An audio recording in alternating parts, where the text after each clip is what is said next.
कल्पना करा, रात्रीचे साधारण 2 वाजलेत, पूर्ण घर शांत झोपलंय आणि अचानक पोटात प्रचंड कळा यायला लागतात. अगदी असह्य वेदना. हो ना. आणि जुलाबाचा त्रास सुरू होतो. एक प्रकारची भीती वाटू लागते. मग आपण तातडीने उठून घरातल्या त्या औषधांच्या कपाटाकडे धाव घेतो, जिथे जिथे त्या प्लास्टिकच्या डब्यांमध्ये रंगीबेरंगी गोळ्या, सिरपच्या बाटल्या ठेवलेल्या असतात. बरोबर.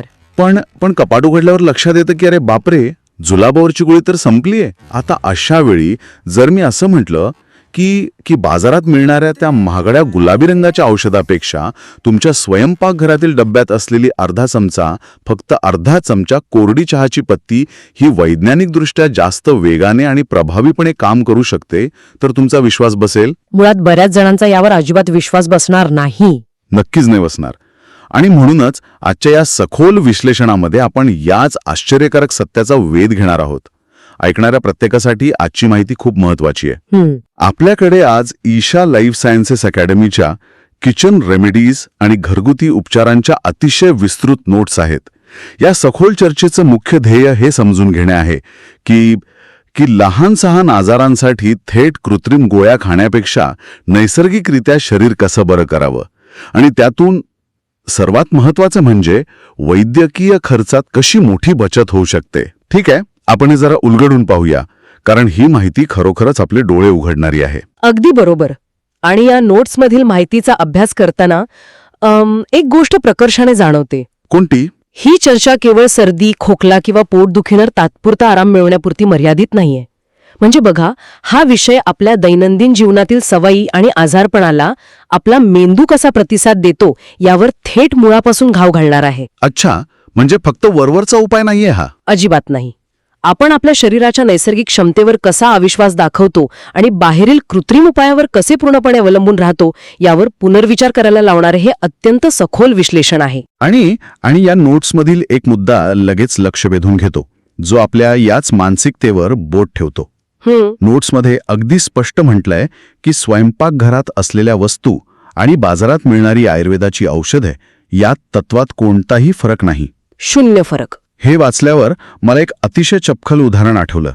म्हणजे कसं आहे, हे अगदी असं आहे की आपल्या घरात एक उत्तम दर्जाचा अत्याधुनिक वॉटर फिल्टर लागलेला आहे, ज्यातून अतिशय शुद्ध पाणी येतंय. हो, अतिशय शुद्ध आणि स्वच्छ पाणी येतंय. तरीही आपण बाहेर जातो आणि दुकानातून महागड्या पाण्याच्या बाटल्या विकत घेतो. का? तर फक्त त्या बाटलीवर एक चकचकीत लेबल आहे आणि ती एका बंदिस्त दुकानात मिळते म्हणून. अगदी अचूक उदाहरण दिलं. मला सांगा, जर तत्वात खरोखरच काही फरक नाही, तर आपण नेहमी बाजारातील त्या रंगीत गोळ्या आणि बाटल्याबंद औषधांकडेच का धाव घेतो?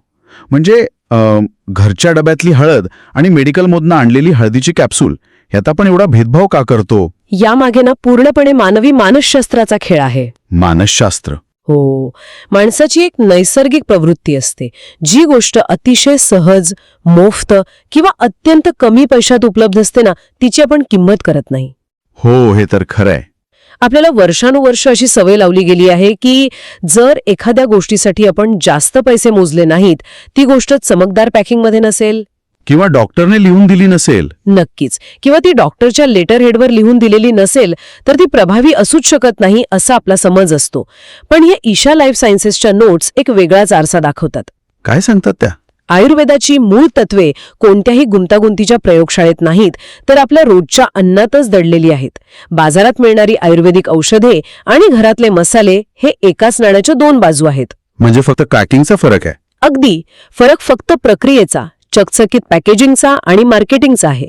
यातली सर्वात आकर्षक गोष्ट म्हणजे आपला मसाल्याचा डबा हा मुळात एक फर्स्ट एड किट म्हणजेच अत्यंत प्रगत अशी प्रथमोपचार पेटीच आहे. अरे वा, मसाल्याचा डबा म्हणजे प्रथमोपचार पेटी. होय. आपण फक्त त्या डब्याकडे एक औषधालय म्हणून पाहायला विसरलो आहोत. आणि इथेच ही माहिती खऱ्या अर्थाने रंजक बनते. कारण जेव्हा आपण मसाल्याच्या डब्याला प्रथमोपचार पेटी म्हणतो ना, तेव्हा त्यातले काही उपाय अतिशय अनपेक्षित वाटतात. मगाशी मी सुरुवातीला जो चहाच्या पत्तीचा उल्लेख केला, तो याच नोट्समधला एक थक्क करणारा भाग आहे. हो, तो उपाय खूपच प्रभावी आहे. नोट्समध्ये सांगितलंय की अर्धा चमचा चहाची पत्ती ताज्या पाण्यासोबत घेतल्यास जुलाब म्हणजे लूज मोशन्स लगेच थांबतात. अगदी लगेच. आता एक मिनिट, थोडं थांबा. सामान्यतः चहाची पत्ती आपण पाण्यात उकळून त्यात दूध साखर घालून चहा बनवण्यासाठी वापरतो, बरोबर? बरोबर. पण ती चहाची पत्ती चक्क कच्ची खायची आणि तीही ताज्या पाण्यासोबत, माझ्या मनात ना लगेच काही शंका येतात. विचारा ना. कच्च्या चहाच्या पत्तीची चव अत्यंत कडू आणि उग्र असेल आणि दुसरं म्हणजे चहामध्ये कॅफीन असतं ना. हो, कॅफीन असतं. मग आधीच बिघडलेल्या पोटात कॅफीन गेल्यावर त्रास आणखी वाढणार नाही का? हा उपाय नक्की काम तरी कसा करतो? हाच तर या उपायातील सर्वात मोठा वैज्ञानिक चमत्कार आहे. बघा, जेव्हा आपण चहाची पत्ती गरम पाण्यात उकळतो तेव्हा त्यातील रासायनिक रचना बदलते आणि कॅफीन बाहेर पडते, जे पोटासाठी उत्तेजक ठरू शकते. अच्छा, म्हणजे उकळल्यावर कॅफीन बाहेर येतं. अगदी बरोबर. पण जेव्हा तीच पत्ती आपण कच्च्या स्वरूपात आणि थंड किंवा ताज्या पाण्यासोबत घेतो तेव्हा कॅफीन बाहेर पडण्याची प्रक्रिया होतच नाही. अरे बापरे, म्हणजे कॅफीन लॉक राहतं. होय, ते लॉक राहतं आणि त्याऐवजी चहाच्या पत्तीमध्ये असलेला अत्यंत महत्वाचा घटक सक्रिय होतो. टॅनिन? हो, टॅनिन्स. हे टॅनिन निसर्गतः ॲस्ट्रिंजंट म्हणजे संकोचक असते. संकोचक? म्हणजे हे थोडं अधिक सोप्या भाषेत कसं सांगता येईल आपल्या सर्वांसाठी? एखादा स्पंज सारखं जे पाणी शोषून घेतं, तेव्हा आतड्यांमधील पाण्याचं प्रमाण अनियंत्रित झालेलं असतं. पाणी खूप वाढलेलं असतं. हो, आणि आतड्यांचे स्नायू सैल पडलेले असतात. ही कच्ची चहाची पत्ती ताज्या पाण्यासोबत पोटात गेल्यावर हे टॅनिन आतड्यांच्या भिंतींशी जोडले जाते. ते तिथलं अतिरिक्त पाणी प्रचंड वेगाने शोषून घेते. हो. आणि जे सैल पडलेले पेशी आहेत ना, त्यांचे आकुंचन करते. म्हणजे ते घट्ट करते तिथला भाग. अगदी बरोबर. यामुळे आतड्यातून बाहेर पडणाऱ्या पाण्याचा प्रवाह तात्काळ खंडित होतो आणि जुलाबावर काही मिनिटात नियंत्रण मिळवता येते. बापरे, हे खूपच भारी आहे. आणि विचार करा, जुलाब थांबवण्यासाठी आपण ज्या रासायनिक गोळ्या घेतो ना, त्या पोटातील नैसर्गिक हालचाल जबरदस्तीने थांबवतात. ज्याचा नंतर बद्धकोष्ठतेसारखा म्हणजे कॉन्स्टिपेशनचा त्रास होऊ शकतो. नक्कीच. पण टॅनिन फक्त अतिरिक्त पाणी शोषून घेण्याचं नैसर्गिक काम करते. विशेषतः लहान मुलं किंवा वयस्कर व्यक्तींसाठी ज्यांचं शरीर कडक अँटीबायोटिक सहन करू शकत नाही, त्यांच्यासाठी हा उपाय एका वरदानासारखा आहे. हे खरोखरच अफाट आहे. म्हणजे आपण रसायनांचा मारा करण्याऐवजी शरीराला नेमकी जी यांत्रिक मदत हवी आहे, अतिरिक्त पाणी शोषून घेण्याची, ती अगदी सोप्या पद्धतीने देतोय. होय. हे अतिशय तर्कशुद्ध आहे. आणि या यादीत असाच आणखी एक हमखास वापरला जाणारा उपाय आहे. ओव्याचा उपाय. हो, तो म्हणजे ओवा. गॅस किंवा पोट फुगल्यास ओवा आणि चिमूटभर मीठ कोमट पाण्यासोबत घेतल्यास लगेच आराम मिळतो, असं या नोट्स सांगतात. आता बघा, आपल्यापैकी अनेकांनी लहानपणी आजीकडून हा उपाय ऐकला असेल. हो, प्रत्येक घरात सांगितलं जातं. पण आजकाल पोट फुगल्यावर आपण लगेच मेडिकलमध्ये जाऊन एखादी अँटॅसिडची गोळी किंवा ते गुलाबी रंगाचं द्रव औषध आणतो. आपण आपल्या आजीच्या बटव्यापेक्षा त्या गोळीवर जास्त विश्वास का ठेवतो? आणि ओवा खरोखरच त्या अँटॅसिडच्या गोळीला टक्कर देऊ शकतो का? कसं काय? बघा, अँटॅसिडच्या गोळ्या कशा काम करतात? त्या फक्त पोटातील ॲसिडला तात्पुरते निष्प्रभ करतात आणि मेंदूला जाणाऱ्या वेदनेच्या संवेदना बधीर करतात.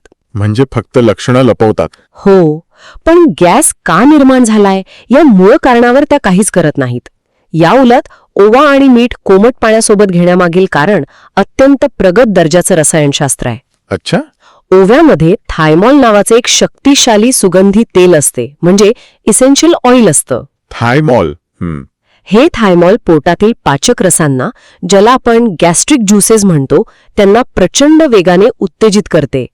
आता इथे मिठाची भूमिका खूप महत्वाची आहे. एक मिनिट, मीठ म्हणजे ते फक्त चवीसाठी नाहीये का? त्याचं काही वेगळं कार्य आहे? होय, नुसतं चवीसाठी नाही येते. जेव्हा आपण ओव्यासोबत चिमूटभर मीठ मिसळतो तेव्हा ते मीठ एक उत्प्रेरक म्हणजेच कॅटलिस्ट म्हणून काम करते. कॅटलिस्ट? हो, जर आपण एखादी गाडी चालू करत असू तर इंजिनमध्ये जसा स्पार्क प्लग ठिणगी पाडतो ना, हां, स्पार्क प्लग, तसंच हे मीठ त्या थायमॉलला ॲक्टिवेट करण्यासाठी स्पार्क प्लग सारखं काम करतं. अरे वा. यामुळे पचनाची थांबलेली प्रक्रिया अचानक वेगाने सुरू होते आणि कोमट पाणी या दोन्ही घटकांना आतड्यांमध्ये वेगाने पसरण्यास आणि शोषून घेण्यास मदत करते. म्हणजे तो गॅस अडकून राहत नाही? अजिबात नाही. त्यामुळे पोटात अडकलेला न पचलेला अन्नपदार्थ पुढे सरकतो, तयार झालेला गॅस नैसर्गिकरित्या बाहेर पडतो आणि पोटफुगीपासून मुळासकट आराम मिळतो. हे खरंच थक्क करणारं आहे. आपण जर हे साधे स्वयंपाकघरातील मसाले दररोजच्या जीवनात योग्य प्रकारे वापरले ना, तर पचनाच्या मोठ्या समस्या निर्माण होण्यापूर्वीच संपवता येतील. म्हणजे मसाल्यांचा डब्बा हा फक्त जेवणाला चव देणारा घटक नसून ते एक अत्यंत प्रगत असं रासायनिक औषधालय आहे. अगदी 100%. जिरे, हळद, ओवा, चहाची पत्ती हे सर्व एका परिपूर्ण आयुर्वेदिक घराची प्राथमिक गरज आहे हे आता स्पष्ट होते. पण आता आपण ह्या चर्चेला एका वेगळ्या वळणावर नेऊया. आपण पाहिलं की मसाले हे एखाद्या इमर्जन्सी रिस्पॉन्डर सारखे तात्काळ काम करतात, जुलाब किंवा गॅसवर लगेच नियंत्रण मिळवतात. पण शरीराच्या दीर्घकालीन आरोग्याचं काय? बरोबर. रक्त वाढवणे किंवा पचनसंस्थेचा पाया मजबूत करणे यासाठीही स्वयंपाकघरात काही उपाय आहेत का? आणि इथेच आपण मसाल्यांच्या डब्यातून फळांच्या टोपलीकडे येतो. खूप छान मुद्दा आहे हा. फळे केवळ पोषणच देत नाहीत, तर ती थेट औषधाचं काम कशी करतात हे या नोट्समध्ये अतिशय रंजक पद्धतीने मांडले आहे. सर्वात आधी सफरचंदाविषयी बोलूया. आपण नेहमी "an apple a day keeps the doctor away" ही पाश्चिमात्य म्हण ऐकत आलो आहोत. हो, अगदी लहानपणापासून. हो ना. आपण याला फक्त लहान मुलांची एक कविता मानतो.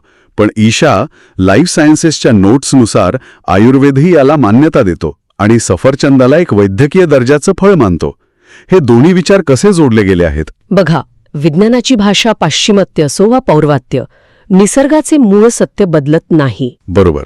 जेव्हा आपण ॲनिमिया किंवा रक्ताल्पतेबद्दल बोलतो तेव्हा शरीरात लाल रक्तपेशींची आणि पर्यायाने लोहाची कमतरता असते. आधुनिक पोषणशास्त्र सांगते की सफरचंदामध्ये भरपूर लोह असते आणि ते खाल्ल्याने हिमोग्लोबिनची पातळी वाढते. दुसरीकडे आयुर्वेद हजारो वर्षांपासून हेच सांगत आला आहे की सफरचंद हे रक्तवर्धक फळ आहे. सफरचंदात असलेले लोह आणि इतर जीवनसत्व शरीराला अशा स्वरूपात मिळतात की ती रक्तात अत्यंत सहजपणे शोषली जातात. पण मग लोक बाजारातून आयनच्या म्हणजे लोहाच्या गोळ्या का आणतात? कारण त्यांना वाटतं की गोळी जास्त फास्ट काम करेल. पण जेव्हा आपण बाजारातून लोहाच्या गोळ्या आणून खातो तेव्हा बऱ्याचदा त्या गोळ्यांमुळे शौचाला कडक होणे किंवा पोटाचे इतर त्रास सुरू होतात. सफरचंद खाल्ल्याने शरीराची लोह शोषून घेण्याची नैसर्गिक क्षमता वाढते. यामुळे ॲनिमियासारखे आजार दूर राहतात आणि शरीराचा पाया मजबूत होतो. हे खूपच महत्वाचे आहे.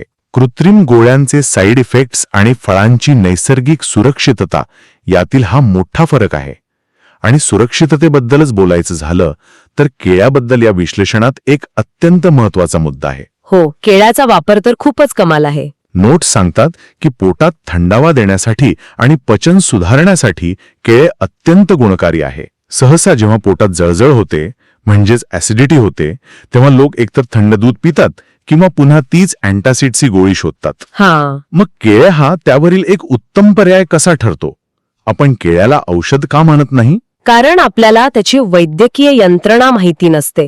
केळ्यामध्ये मुबलक प्रमाणात पोटॅशियम असते हे आपल्याला माहित आहे. हो, ते तर ऐकून होत आपण. ते काम करते हे खूपच रंजक आहे. जेव्हा आपण कृत्रिम अँटासिड घेतो तेव्हा ते पोटातील सर्व आम्ल म्हणजे ऍसिड नष्ट करते. अन्नाचे पचन करण्यासाठी पोटाला ऍसिडची गरज असतेच ना. हो, ते तर निसर्गानेच दिलंय.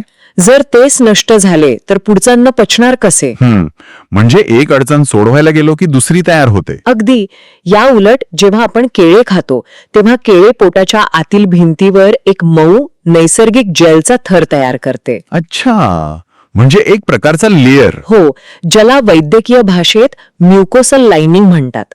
हा थर म्हणजे पोटाच्या नाजूक त्वचेवर चढवलेले एक संरक्षक आवरण असते. ओके. यामुळे काय होते, पोटात ऍसिड असते, ते आपले पचनाचे काम करत राहतं, पण त्या ऍसिडचा थेट संपर्क पोटाच्या भिंतींशी येत नाही. अरे वा, म्हणजे जळजळ थांबते पण पचन चालूच राहतं.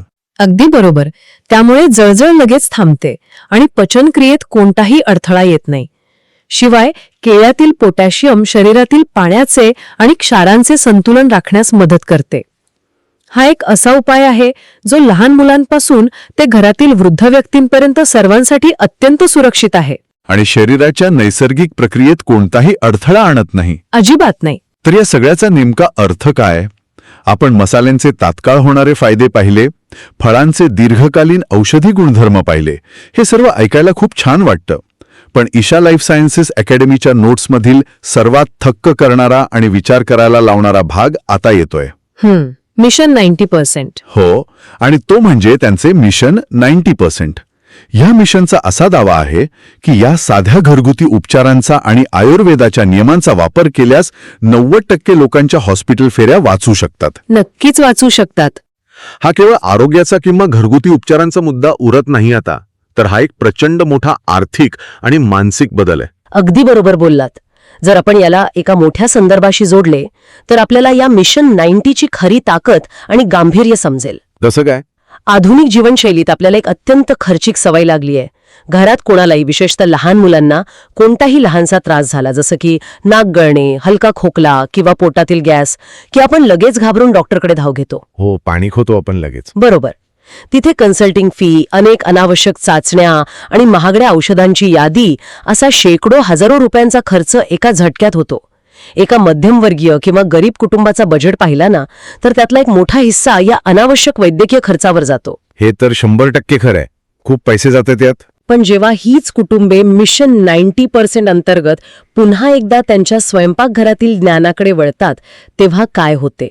त्यांना समजते की पोटाच्या 90% समस्या ओवा, जिरे, कच्च्या चहाच्या पत्तीने किंवा केळीने बऱ्या होऊ शकतात. सर्दी खोकला हळद, तुळस आणि आल्याने आटोक्यात येऊ शकतो. या साध्या ज्ञानामुळे कुटुंबाचे हजारो रुपये वाचतात आणि त्याहूनही मोठी गोष्ट म्हणजे मानसिक शांतता. हो, ती भीती निघून जाते. नक्कीच. लहान मुलांना शिंका आली तरी निर्माण होणारी भीती आणि पॅनिक संपते. कुटुंबाला हे समजते की आपल्या आरोग्याची गुरुकिल्ली, आपले नियंत्रण आपल्याच हातात आहे. हा आत्मविश्वास पैशांपेक्षाही मोठा आहे. हे खरोखरच अंगावर काटा आणणारं वास्तव आहे. आपण आपल्याच घरात असलेल्या सोन्याच्या खाणीकडे पाठ फिरवून बाहेर भीक मागत असल्यासारखं हे आहे. आजच्या या सखोल चर्चेचा जर आपण सारांश काढायचा म्हटला तर आपण एका अतिशय रंजक आणि महत्वाच्या प्रवासातून गेलो आहोत. नक्कीच. आपण पाहिलं की स्वयंपाकघरातील वस्तू आणि बाजारातील चकचकीत औषधं यातील साम्य किती अचूक आहे. कच्ची चहाची पत्ती वापरून टॅनिनच्या मदतीने जुलाब थांबवणे आणि ओवा व मिठाचा तो स्पार्क प्लग वापरून गॅसचा त्रास दूर करणे, हे उपाय किती चकित करणारे पण वैज्ञानिकदृष्ट्या सखोल आहेत हे आपण समजून घेतले. तसेच केळी म्युकोसल लायनिंग तयार करून ॲसिडिटी कशी रोखते आणि सफरचंद नैसर्गिकरित्या लोह कसे वाळवते हेही आपण पाहिले. बरोबर. आणि सर्वात महत्त्वाचे म्हणजे ईशा लाईफ सायन्सेस अकॅडमीच्या मिशन 90% मुळे वैद्यकीय खर्चात होणारी प्रचंड बचत आणि मानसिक शांतता आपण समजून घेतली. ही माहिती ऐकणाऱ्या प्रत्येकासाठी अत्यंत महत्त्वाची आहे, कारण ती आपला फक्त पैसा आणि वेळच वाचवत नाही, तर अनावश्यक रासायनिक गोळ्या आणि अँटीबायोटिक्सच्या भडीमारापासून आपल्या आणि आपल्या लहान मुलांच्या शरीराचं नैसर्गिकरित्या रक्षण करते. या चर्चेच्या शेवटी मी एक विचार सर्वांसमोर मांडू इच्छिते, ज्यावर ऐकणाऱ्या प्रत्येकाने नक्की मंथन करावे. सांगा ना. आपण पाहिलंय की आपल्या 90% हॉस्पिटलच्या फेऱ्या केवळ आपल्या स्वयंपाकघरातील साध्या पारंपरिक ज्ञानाचा वापर करून खरोखरच वाचू शकतात. तर मग आजच्या धावपळीच्या काळात आरोग्याविषयी आपण जो प्रचंड ताण आणि चिंता घेतो, त्यातील किती ताण हा खऱ्या गंभीर आजारपणामुळे आहे आणि किती ताण आपण स्वतः निर्माण केलाय. अगदी. आणि किती ताण हा आपण आपल्याच पारंपरिक नैसर्गिक ज्ञानाकडे पाठ फिरवल्यामुळे आणि आरोग्याची जबाबदारी पूर्णपणे बाहेरच्या व्यवस्थेवर ढकलल्यामुळे निर्माण झाला आहे. आजारपण खरंच वाढलंय की आपली स्वतःला बरं करण्याची क्षमता आपण विसरलो आहोत? यावर नक्की विचार करा. आपल्या स्वयंपाकघराकडे एका नव्या वैज्ञानिक दृष्टीने पाहण्याची वेळ आता नक्कीच आली आहे.